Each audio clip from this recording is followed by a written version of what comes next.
This is the Roots and All podcast, and I'm your host, Sarah Wilson. Join me as I talk about all aspects of gardening with some of the top horticulturists from around the world.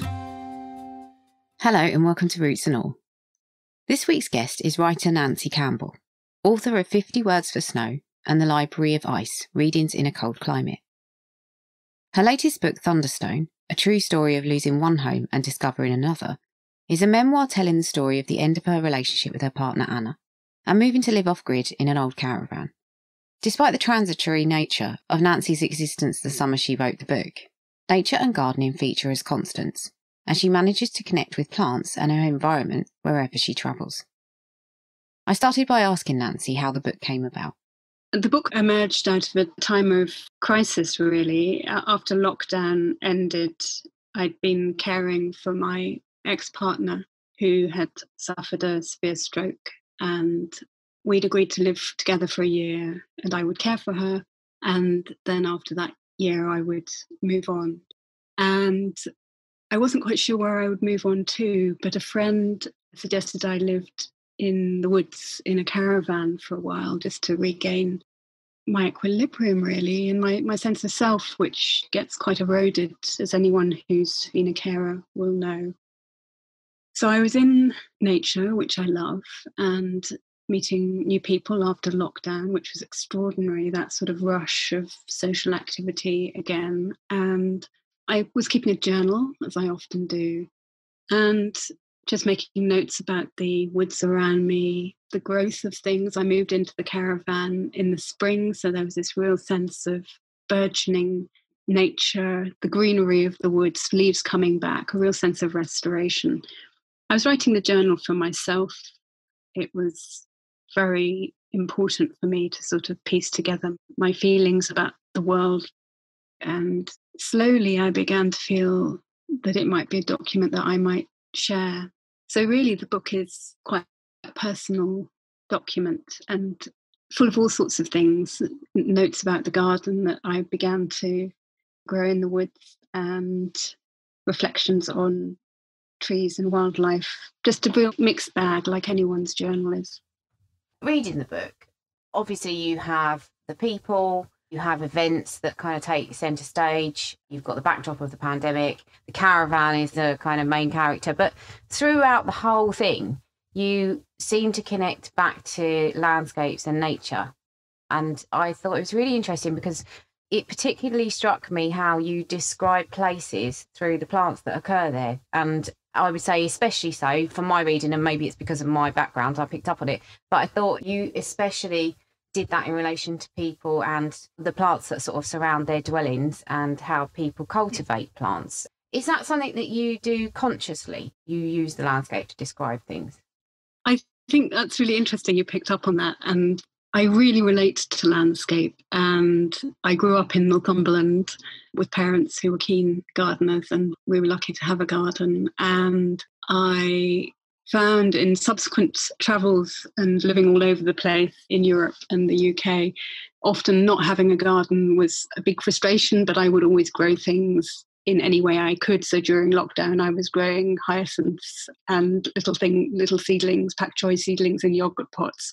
So when I finally got to a greener space, the caravan was located in a kind of industrial dump area of the woodland, and I was clearing ground and was free to really build my own garden from scratch. So that was a great delight to finally have space to work the land after many years of not having access to earth. And the people around me were really keen gardeners and were full of recommendations. So I suppose our conversations often focused around plants, which are quite a safe topic if you're just getting to know people. And I was living beside the canal, so there were many people on narrow boats. And it really fascinated me how the boaters used their space, because as your listeners will know, the stretches of garden along the towpath are very, very narrow, and it just really intrigued me what people would grow, whether you grow flowers or something useful like beans. So I suppose I do characterise people by the flora in their lives. There was one boat called Pirate Princess, which was a really extraordinary long old green boat, very sort of Gothic. And it intrigued me because it had arum lilies and sort of deadly nightshade and hogweeds growing alongside the boat, which seemed very fitting for the sort of Gothic feeling of the owner had created around her home, as well as all the beautiful, beautiful gardens with nasturtiums and sweet peas. Yeah, it was interesting. And again, I think probably because I come from a background in horticulture where there has been some formal training involved, what really struck me reading the book was how you kind of have this effortless, innate knowledge of nature. Again, not to labour the point, but I don't know whether you're unself-conscious in your description of nature, but you're always bang on. And the way that you channel your travels and, again, your descriptions through that language, it's phenomenal, actually. And it's almost like you're sort of channeling somebody from like a bygone era, somebody who's got a travelling background. It's effortless. The description of nature is effortless. Obviously, you are so connected to the land and it comes so naturally to you. And yet you always seem to be moving along and almost relatively rootless. How do you reconcile those two states of being? I think I've always been curious about places, and growing up, my family did actually move around quite a lot. So I think I learnt not to put down my own roots and just appreciate the roots that I found in places temporarily. And yes, as you say, I've travelled quite a lot for work. My first writing assignment was working in Greenland in the most northern museum in the world in the winter, recording the stories of Inuit hunters. And I've spent a lot of time in the last decade up in the Arctic, often in winter, often with deep snow. So not really had access to knowing about the plant life in places, although I have travelled in Greenland in the summer too and seen there's crowberries. And I think somewhere like that, where there is such sparse vegetation, you really grow to appreciate the tiniest lichen. They're like friends growing out of the rock because they're so bold and brave to have survived. And so ancient as well, those really ancient plants like ferns, which fascinate me too. And I write about the ferns in the woods around me in the book. The screen that they created was a real joy to me as it grew up over the summer. I love the fact that you say that I'm knowledgeable, because I really feel that I'm not at all. I've picked up my knowledge in a really haphazard way from friends and conversations, and maybe that's why I remember it. I found during lockdown a lot of the experiences that I'd had during past travels came back to me and sort of tumbled out in my journals as if I was remembering friendships and past conversations. So maybe that is why these facts about breweries and hops and ferns and Oxford ragwort coming from Sicily and travelling up the railway tracks of the UK, maybe that's where they come from. You mentioned obviously that you've been growing ferns, and you also mentioned, I think, that your caravan's in a fairly woodland setting. Have you found it relatively easy to garden? What I've learnt this year over the course of it is that the garden does its own work. And this is something I'd never realised before, that I could have a plan for the garden, but the garden itself would decide what would grow. And obviously I knew about soil quality and things, but it really was a lesson that didn't go in until I saw what survived. So this summer, I'm just had a year, so I'm seeing what worked last year and what didn't. And there were things like I grew some Sicilian mint.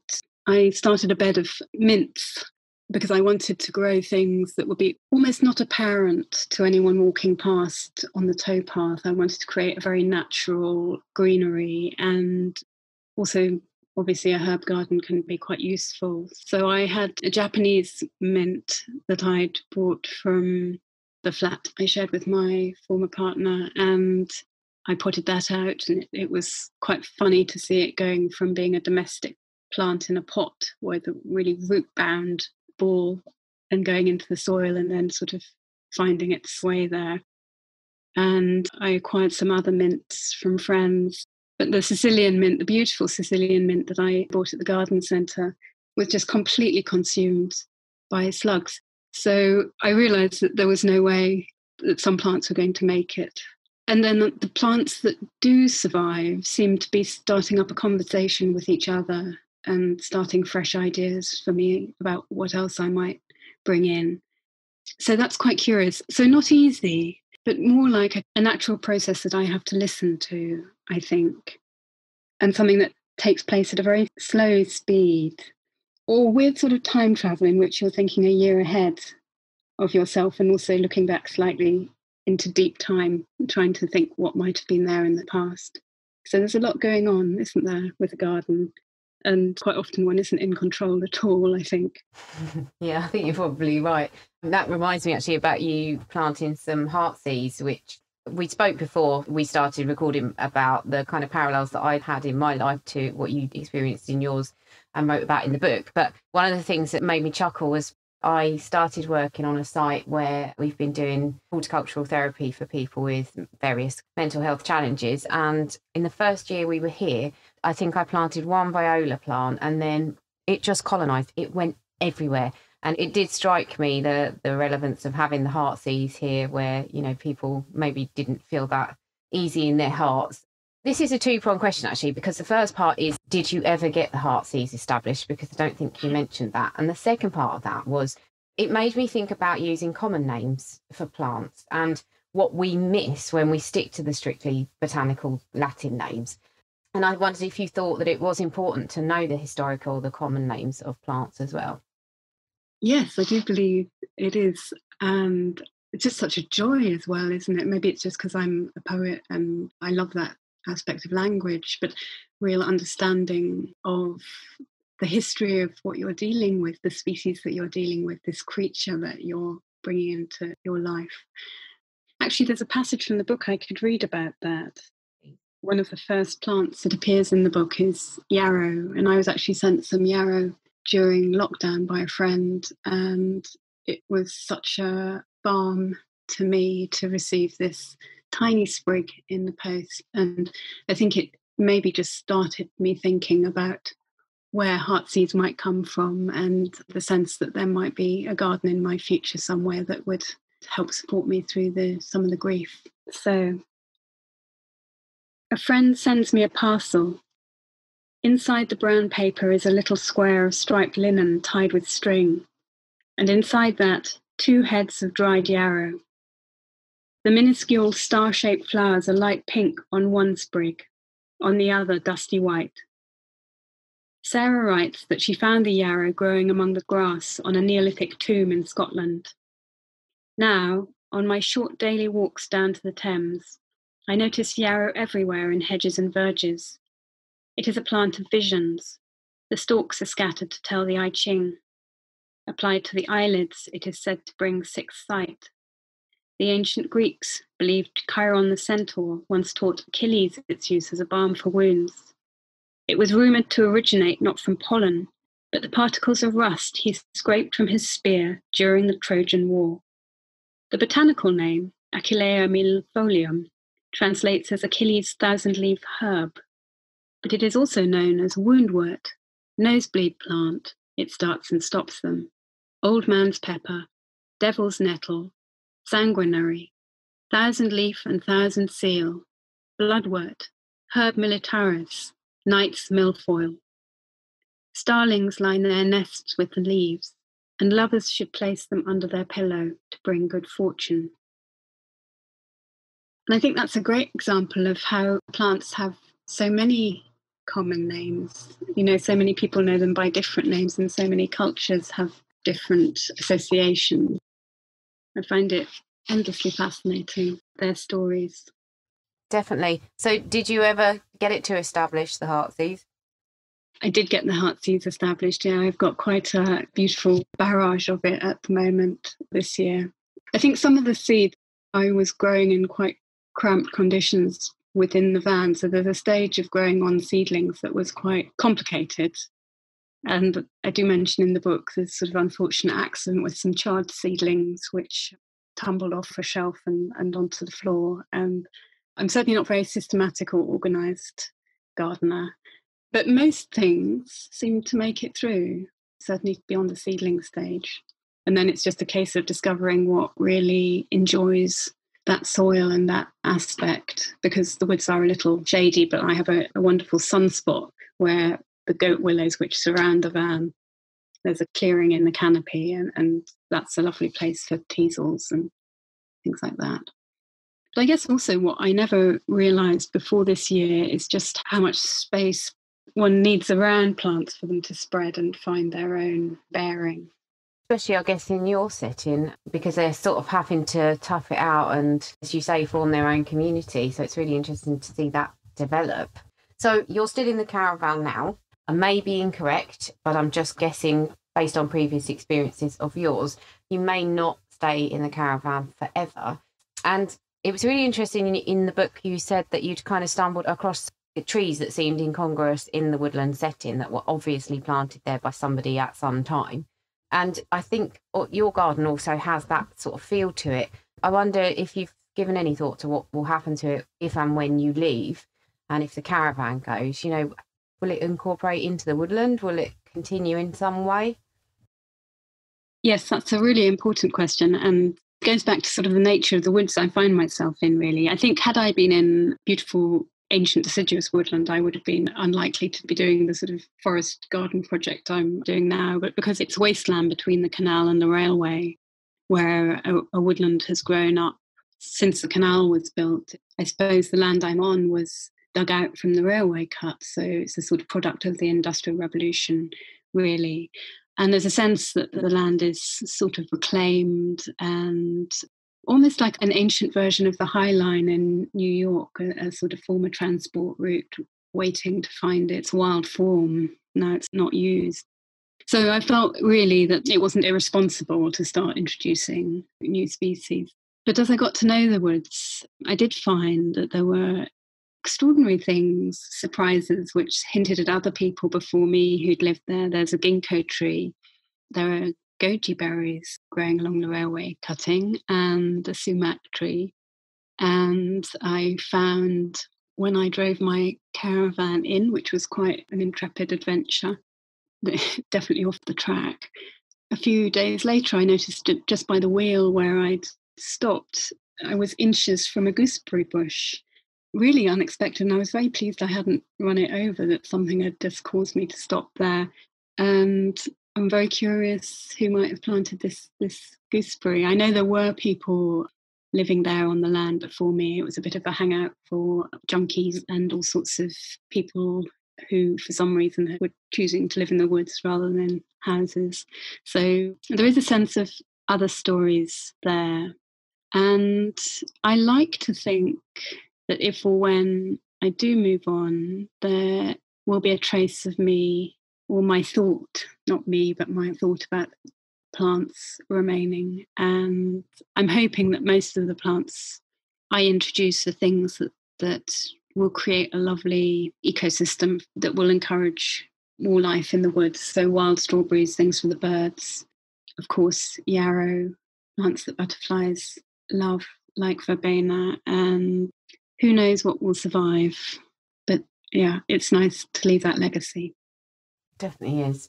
And my final question is actually something that came towards the beginning of the book. You quoted, I think it was, as you said, a peasant saying, and it is, the earth shows up those of value and those who are good for nothing. It kind of interested me, and I found it amusing and quite poignant. And I wondered if maybe you could describe what that quote means to you. I think I feel that so much of my life is about the natural world. I'm really enthralled to nature, and I feel it teaches me so much about getting things in perspective. But more and more the pressure is on to spend time away from the earth and to work on screen. And certainly I find for my own creative work, it's almost essential to get back to some form of, whether it's physical work or just an appreciation of nature from being in it. And I really felt a sense of value in my time, especially doing the really hardcore labour at the beginning of my project, the digging and the clearing various bits of toxic railway waste from the soil, and felt that I was giving a little bit back, and that there was value in my time in a very different way to the way there is when I'm slowly putting words on the page. It was quoted in a book by John Berger, Pig Earth, and I am a huge admirer of Berger's work and his own connection with farming in France and the importance to him of working with your hands and keeping a sense of the real world. And the other writer I quote from in the book is Thoreau, who I think had a similar sense of wanting to go back to the woods and remember what was essential about life. Thank you very much to Nancy for writing the book and for speaking so beautifully about it too. I hope you enjoyed the interview as much as I did, and thank you for taking the time to listen. Dr. Ian Bedford is up next, talking about something really clever that bugs do that I touched on in the recent Hoverflies episode. It's often assumed that when someone copies your appearance, or another aspect of your lifestyle, that you've impressed and inspired them, since it's said that imitation is the sincerest form of flattery. However, we'd be wrong to assume that it's only people who imitate or mimic others, since it's also a common characteristic of many other life forms, from both the animal and the plant kingdom too. Mimicking something to attract prey, for example, such as the anglerfish, with its worm-like appendage on its head, wiggled to entice smaller fish into its mouth. Or the orchids, whose flowers mimic the appearance of the specific pollinators they have to attract. Or the vast numbers of creatures that mimic colours, shapes and forms of plants within their habitats for the purpose of camouflage, either to hide from their predators or to stealthily ambush their prey. But there's also another form of mimicking to be seen, and that's when a relatively harmless creature evolves to look like one that's widely recognised for aggressively defending itself when threatened, hoping to fool a predator of that harmless creature to think twice before eating it. And this has been the case with the Vespidae, the yellow and black banded social wasps, renowned for their colonies that function under the highest order of organisation within the insect world, their impressive ability to solve basic problems, and their rapid and uncompromising attack response when they or their nests are threatened. An attack response that's extremely effective, using chemical signals to summon help from fellow wasps, and a painful venom that's swiftly injected into attackers. And so consequently, the social wasps have very few potential predators, and have even gained a respectful wariness from ourselves. So it's little wonder that the yellow and black markings of the social wasps have become a universally recognised warning sign in nature. And when those "don't mess with me" markings are mimicked by defenceless creatures such as hoverflies, they could in fact be helping to prolong their lives. You can download or listen to the podcast direct from the website rootsandall.co.uk. Please also check out my Patreon, where you can make a one-off donation or take out a monthly subscription to help support the podcast. Because if you enjoy the show, please help it continue. I also have a GoFundMe where you can make a one-off donation. Even a one-off donation of £1 helps, and I'll be really grateful for your support. So please go to Patreon or GoFundMe and search for Roots and All Podcast.